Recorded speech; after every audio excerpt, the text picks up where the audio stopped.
Yang pertama, Pak Ade ingin saya membantu mengembangkan kompetensi yang mana?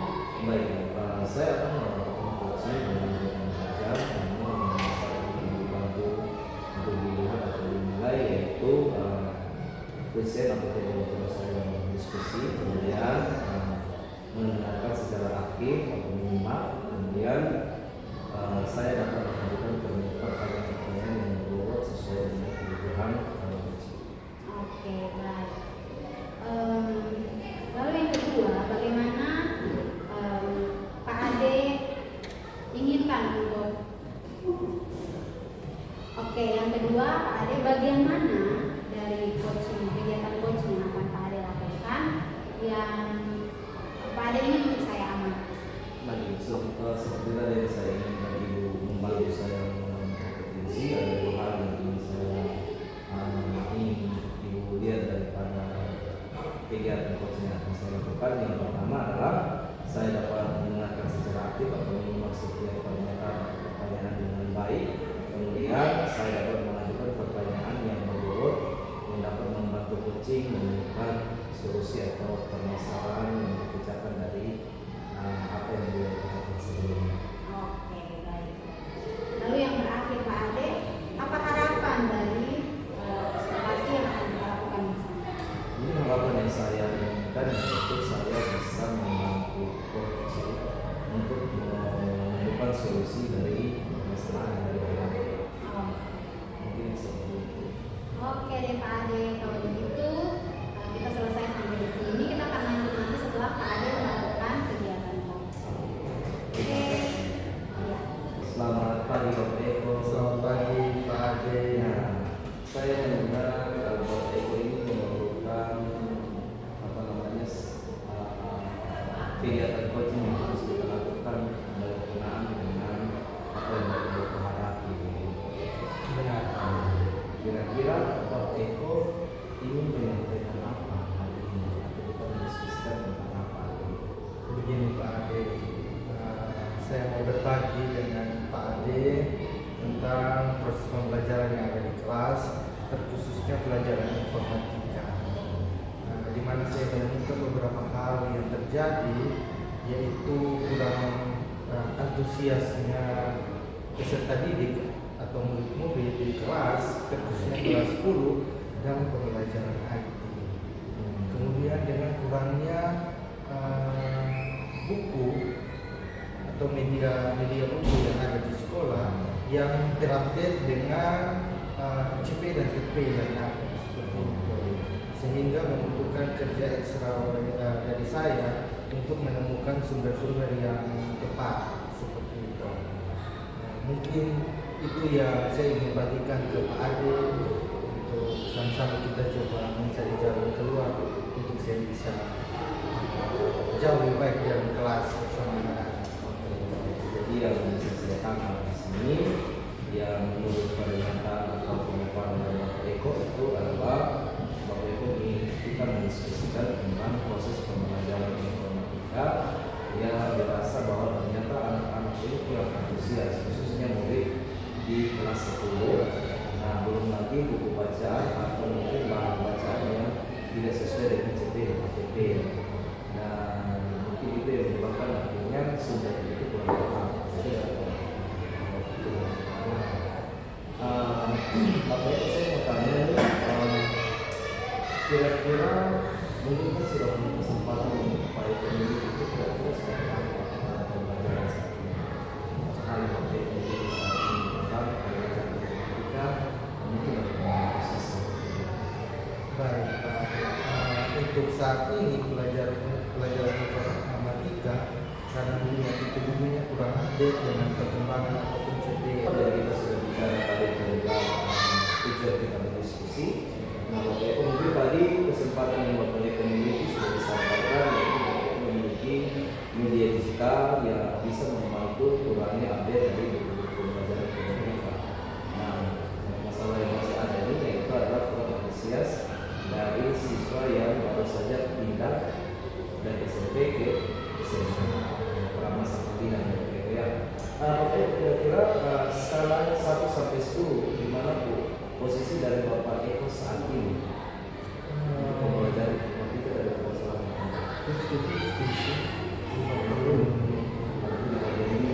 Iya. Kira-kira Bapak Eko meningkatkan ke berapa? Saya ingin meningkatkannya 80% atau 90% saya sudah jauh lebih baik. Jadi kalau dalam presentasi berarti 50 menjadi ke 80. Nah kira-kira tadi saya mendengar bahwa Bapak Eko memiliki media digital itu membantu Bapak Eko dalam menghadapi masalah tentang media pembelajaran. Nah, saya mau tanya kira-kira media digital seperti apa yang Bapak Eko gunakan dalam pembelajaran? Baik, Pak.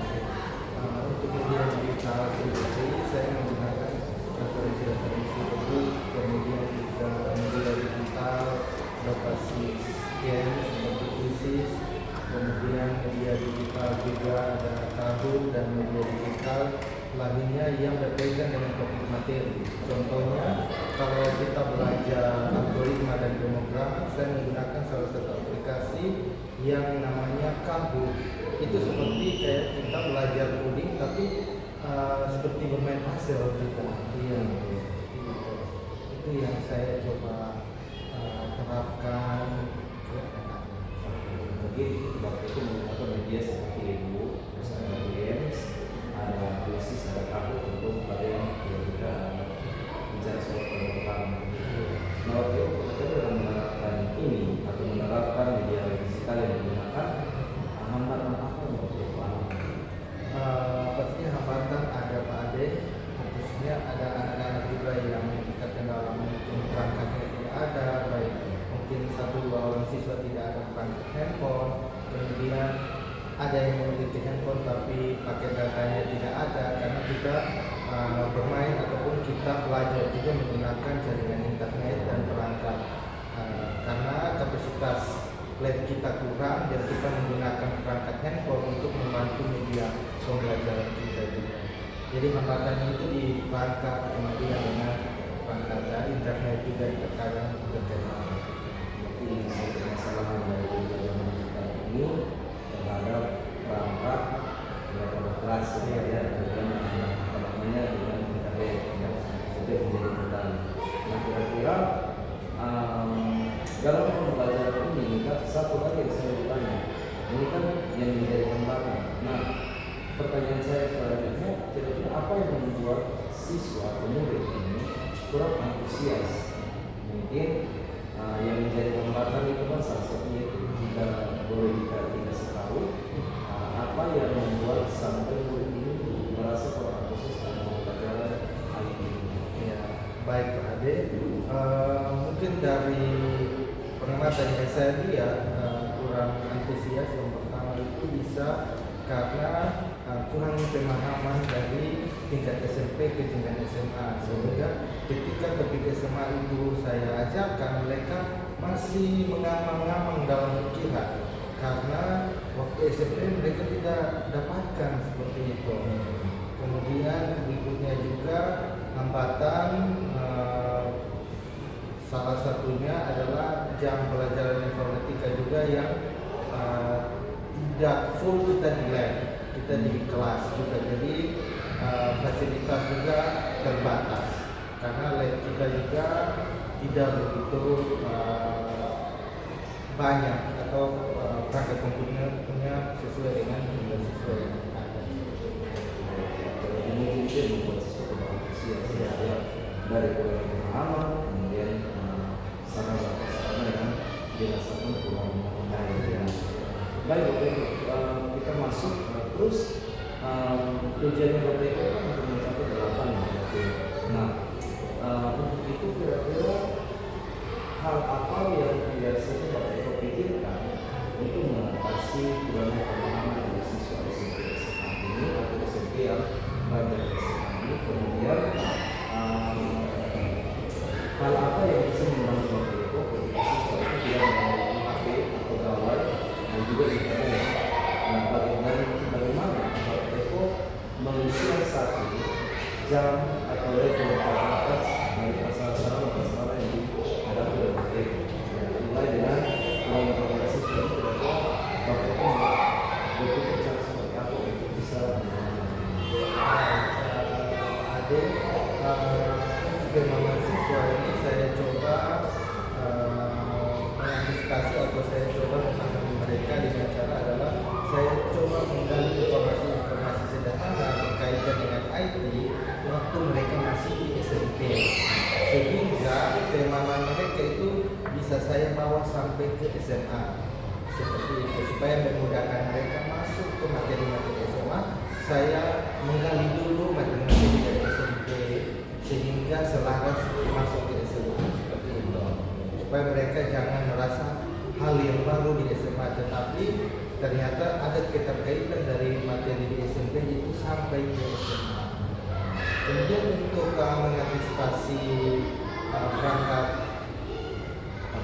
HP yang kurang, misalkan ada 1-2 orang siswa yang tidak memiliki handphone atau lupa membawa HP pada waktu pembelajaran informatika, saya coba menggunakan perangkat komputer atau laptop yang saya miliki untuk bisa dia gunakan, ataupun kalau memang masih kurang, saya meminta anak tersebut untuk bersama-sama dengan teman rekan teman yang menggunakan seperti itu, sehingga membantu dia untuk melakukan praktikum pada saat pembelajaran. Kemudian kira-kira siasat apa yang Bapak pikir terkait caranya yang kurang dan juga sarana kasusnya seperti ini? Iya, karena berkaitan dan kita juga jumlah perangkatnya tidak sesuai dengan jumlah siswa, maka itu saya coba mengantisipasi dengan perangkat handphone seperti itu, dengan perangkat handphone. Karena perangkat handphone untuk anak-anak sebagian besar memiliki, sehingga menunjang pembelajaran. Jadi ada yang menggunakan perangkat laptop, ada juga yang menggunakan perangkat handphone seperti itu. Tetapi tidak kemungkinan perangkat laptop saya juga saya bisa pinjamkan ke anak-anak yang membutuhkan. Tinggal saya memfasilitasi atau saya mengontrolnya seperti itu. Berarti kita sudah saya menangkap dari Bapak yang disampaikan ada beberapa hal yang dipikirkan tentang solusi yang dikeluarkannya, mungkin seperti membuat penelitian terkait dengan materi, seperti melakukan tanya jawab singkat untuk menyambungkan materi dari SMP dan SMA supaya siswa tidak merasa ini materi yang baru. Kemudian solusi yang ditawarkan berikut yaitu meminjamkan laptop atau komputer atau juga HP bagi siswa, atau tidak memberi mereka kesempatan bersama-sama dengan teman untuk sama-sama mengajar kepada mereka dengan melawat atau dengan ya Bapak Eko. Jadi mungkin hari ini Bapak Eko saya mau tanya kira-kira keberhasilan apa ukuran keberhasilan dari rencana yang Bapak Eko akan jalankan tadi terkait tentang mengejarkan gawai mungkin yang bisa membangun semangat siswa dan lain sebagainya. Kira-kira ukuran sudah seperti apa yang Bapak Eko gambarkan dari dari solusi yang disampaikan tadi? Baik, terima kasih Pak Ade. Ukuran keberhasilan menurut saya tentang kendala yang saya hadapi itu adalah anak-anak bisa antusias aktif dalam pembelajaran, kemudian anak-anak juga dapat mempraktekkan hasil kerja dalam praktikum yang setiap minggunya kita lakukan seperti itu, karena praktikum kita itu akan menghasilkan sebuah proyek. Ketika anak bisa menyelesaikan atau bisa menghasilkan sebuah proyek yang ada di pembelajaran informatika itu sangat senang saya melihat atau sangat saya sukai ketika anak bisa menyelesaikan proyek tersebut. Itu ukuran menurut saya ketika mereka mencapai yang namanya membuat sebuah produk dari sebuah pembelajaran yang mereka bukan hanya mengerti semangat, namun ada produk yang dihasilkan. Baik, saya sudah mendapatkan apa yang tadi Pak Eko sampaikan dan Pak Saidul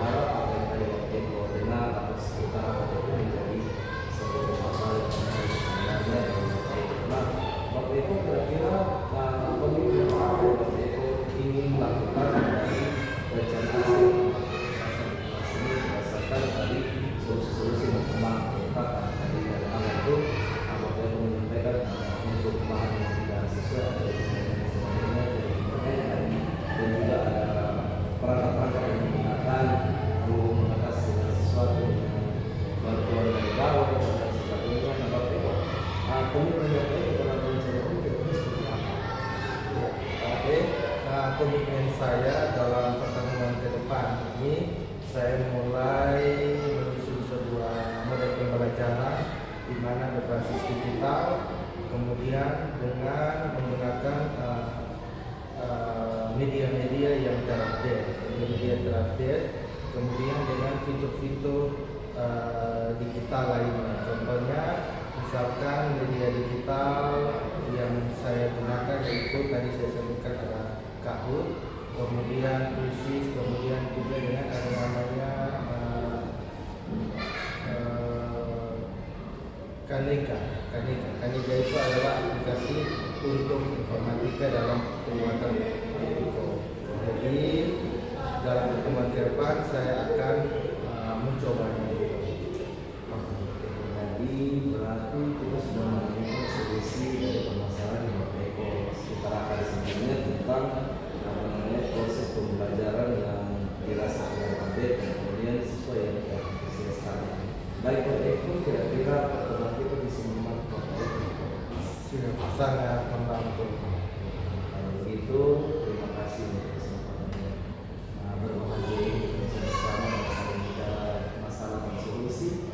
Saya percaya ini bisa membantu kita dalam pembelajaran yang lebih dekat kepada siswa yang merdeka, bergerak, menggerakkan serta